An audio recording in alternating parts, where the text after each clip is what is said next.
매일 아침 하나님과 함께 누리는 하늘의 양식, 오늘 만나. 그러므로 내가 이것을 말하며 주 안에서 증언하노니 이제부터 너희는 이방인이 그 마음에 허망한 것으로 행함같이 행하지 말라. 그들의 총명이 어두워지고 그들 가운데 있는 무지함과 그들의 마음이 굳어짐으로 말미암아 하나님의 생명에서 떠나 있도다.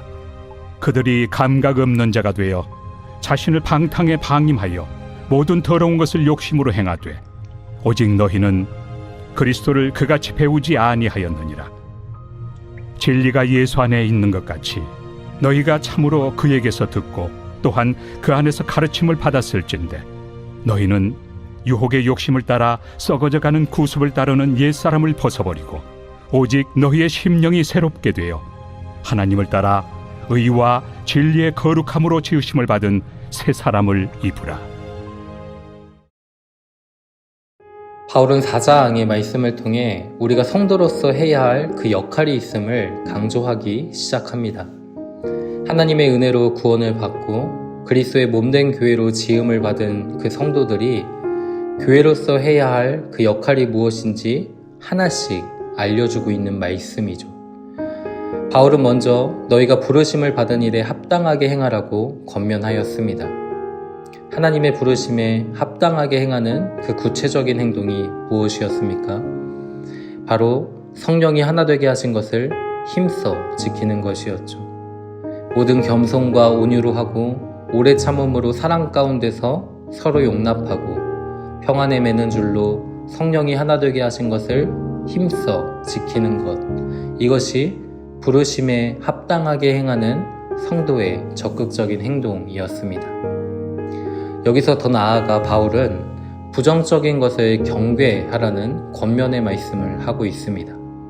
17절 말씀을 보면 이제부터 너희는 이방인처럼 행하지 말라고 말씀하고 있죠. 그들의 행함은 18절과 19절에 말씀하고 있듯이 어두운 생각과 방탕의 삶이라고 이야기합니다. 그러면서 20절에 그러나 너희는 그리스도를 이같이 배우지 않았다. 21절에 진리가 예수 안에 있는 것 같이 너희가 참으로 그분에게서 듣고 그 안에서 가르침을 받지 않았느냐. 그러니 22절에 옛사람을 벗어버리고 24절에 새사람을 입으라고 말씀합니다.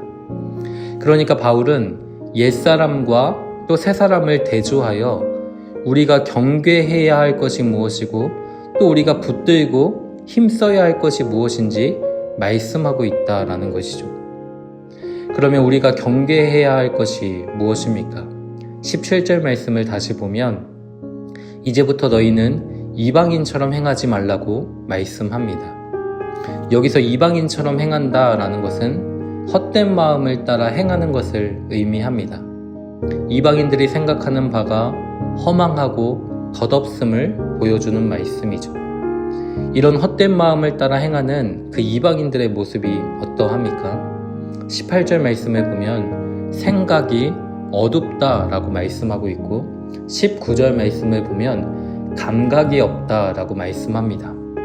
이 어두운 생각과 감각이 없는 상태는 18절에 말씀하고 있는 무지함과 마음의 굳어짐하고 관련이 있습니다.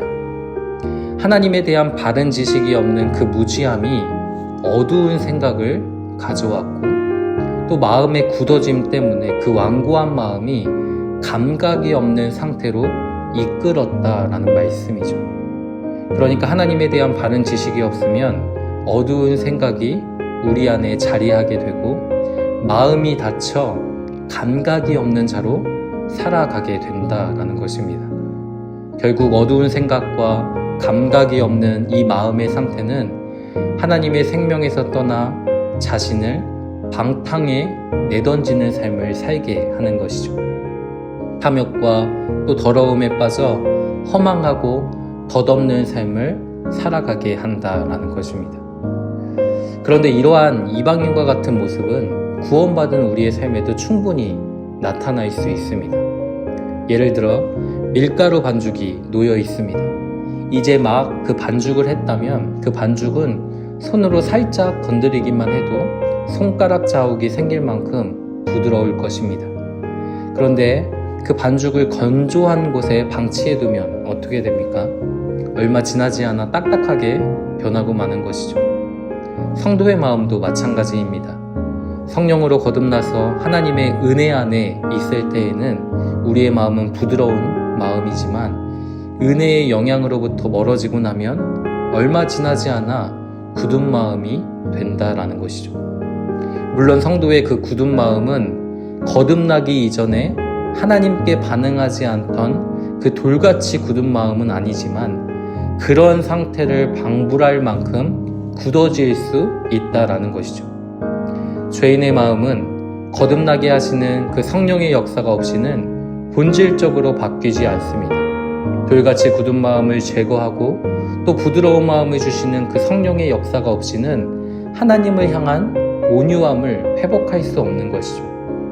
그러나 거듭난 성도의 마음은 가변적이어서 부드러웠다가도 금세 굳어지고 딱딱하게 굳었다가도 이내 부드러워집니다.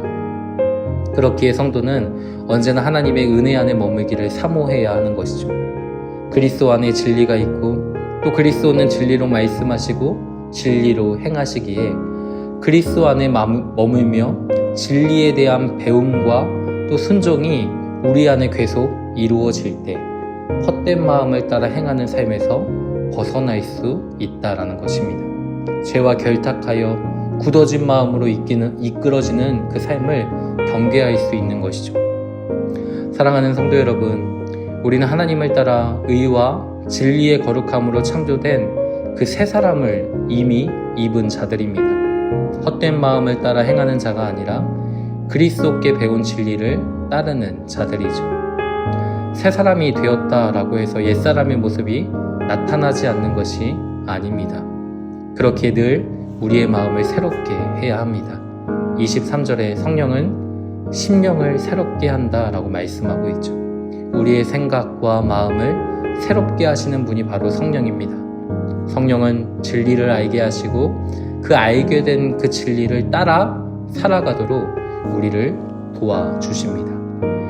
고린도 교회를 향하여 그런즉 선줄로 생각하는 자는 넘어질까 조심하라는 그 바울의 권면을 우리의 마음 가운데 새기고 우리를 도우시는 그 성령의 도우심을 의지하여 그리스도 안에 머물기를 사모할 수 있는 우리가 되기를 소망합니다. 또 그리스도 안에 머물며 그리스도에게까지 자라갈 수 있는 우리가 되기를 간절히 소망합니다.